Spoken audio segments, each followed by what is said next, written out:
పిల్లలు నాకు తెలియదు, నాకైతే మీకు ఇస్తారు అది నేను పంపిస్తాను. ఇంతకుముందు ఉమ్మడి గ్రామ పంచాయతీ ఉన్నప్పుడు బాగా ఉమ్మడి గ్రామ పంచాయతీ ఉన్నప్పుడు 2 వార్డు నెంబర్ వస్తుండే మనకు. ఇప్పుడు డివైడ్ అయిపోయి 2 గ్రామ పంచాయతీ సపరేట్ అయిన కూడా అదే 2 వార్డు నెంబరే ఇస్తుంది. మా బాధ ఏంటి అంటానంటే, భారత రాజ్యాంగాన్ని ఇప్పటి వరకు మేము కూడా గుండెలకు అద్దుకోలేకపోతున్నాం. మా ఊరు వారు భారత రాజ్యాంగం అసలు ఇక్కడ తప్పు అవుతుంది, ఎక్కడ జరుగుతుంది ఇది? మా జనాభా ఎక్కువ ఉన్నందుక తక్కువ ఉన్నందుక ఎందుకొరకు రిజర్వేషన్ మాకు మా ఊరుకు అయితే లేదు అనే దాని మీదే మేము గతంలో 9 నెలల క్రితమే కలెక్టర్ మేడానికి ఒక వినతి పత్రం కూడా ఇవ్వడం జరిగింది. మాకు లెటర్ కూడా వచ్చింది, మీకు మేడం మాకు ఒక లెటర్ కూడా మళ్ళీ రిటర్న్ పంపింది. కానీ ఇప్పటి వరకు మొన్న చూస్తే బీసీ మహిళ వచ్చింది. బీసీలు కూడా మా సోదరులే కాదంటలేదు, కానీ వాళ్ళు 3 సార్లు 4 సార్లు ఇప్పుడు సర్పంచులు అయ్యారు. మాకు కూడా కొన్ని కోరికలు ఉన్నాయి. ఎస్సీలు ఎవరో మహిళ వచ్చినా బాయ్స్ వచ్చినా ఎవరో ఒకరు సర్పంచ్గా ఉంటారు అనే ఆలోచనతో మేము ఈసారైనా వస్తుందేమో అనే ఆలోచన మేము చేసినాము. కానీ ఇప్పటి వరకు కాలేదు. అసలు మేము చాలా బాధతో ఉన్నాము. ఎందుకు అయితలేదు ఇది? జనాభా ఏమన్నా మేము చూయిస్తలేరా లేకపోతే ఏమన్నా తప్పుదో రాజకీయ కుట్రలు జరుగుతున్నాయని దాని మీద మీ దగ్గరికి వచ్చి ఒక వినతి పత్రం ఇవ్వడానికి వచ్చాము సార్. దీన్ని ఏమన్నా యాక్ట్ ప్రకారం first ordinary, second ordinary, third ordinary ఆ విధంగా అయిపోయింది. అది కంప్లీట్ అయిపోయింది.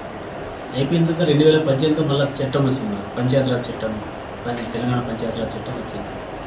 2018 వచ్చిన తర్వాత 2019లో ఎలక్షన్స్ అయినాయి. ఫస్ట్ ఆర్డినరీ అంటే అది ఇంతకుముందు అయింది గత మళ్ళీ 0 అయిపోయింది. మళ్ళీ ఇక్కడ నుంచి మొదలైంది. ఫస్ట్ ఆర్డినరీ అయిన తర్వాత ఇప్పుడు సెకండ్ ఆర్డినరీకి వెళ్ళిపోయింది. ఏదైనా కానీ ఇప్పుడు రిజర్వేషన్ చేసేటప్పుడు డిసెండింగ్ ఆర్డర్లో ఇస్తాం. డిసెండింగ్ ఆర్డర్ అంటే ఆ విలేజ్లో ఎస్సీ యొక్క పాపులేషన్ పర్సెంటేజ్ ఎంత ఉంది, ఆ విలేజ్లో ఎస్సీ యొక్క పాపులేషన్ పర్సెంటేజ్ 1, 2, 3 అని చెప్పేసి.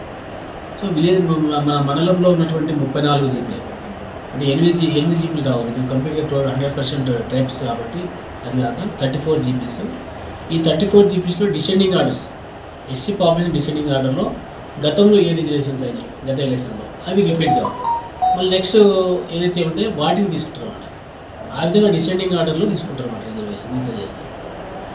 సో మీరు చెప్పిందంటే ఫస్ట్ నుంచి అది ఒకవేళ 1995 యాక్ట్ నుంచి అది కంటిన్యూ ఉంటే ఇది 4th, 5th, 6th ఆర్డినరీ ఉంటుంది కాబట్టి వచ్చే అవకాశం ఉంటుంది. కానీ అక్కడికే బ్రేక్ అయింది. అది మళ్ళీ ఇక్కడ స్టార్ట్ అయింది, మళ్ళీ 2018 స్టార్ట్ అయింది కాబట్టి ఇది మొదటి ఆర్డినరీ. ఇప్పుడు ఇది రెండవ ఆర్డినరీ, రెండవ సాధారణ ఎన్నికలు.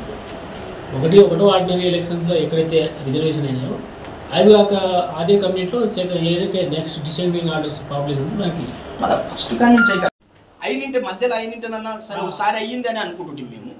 ఇప్పటి వరకు కూడా ఎందుకు అవుతలేదు అనేది మాకు దీంట్లో బాగా క్వశ్చన్ మార్క్ ఉన్నది. మాకు మిత్రులందరికీ జై భీమ్. ఈరోజు ఎంపీడీఓ కార్యాలయానికి వినతి పత్రం ఇవ్వడానికి కోమాల్ గ్రామం నుంచి వచ్చేసినటువంటి దళిత బిడ్డలకు అందరికీ, మాకు సహకరించినటువంటి బీసీ బిడ్డలకు కూడా ప్రత్యేకమైన జైభీములు తెలియపరుస్తూ, మిత్రులారా,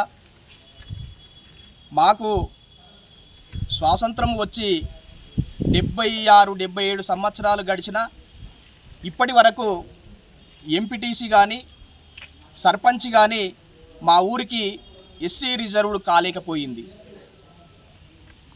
మా జనాభా తమాషా ప్రకారంగా చూసుకున్న 2000 పైచిలుకు జనాభా ఉన్నది. ఓట్లు 500కు దగ్గరలో ఓట్లు ఉన్నాయి.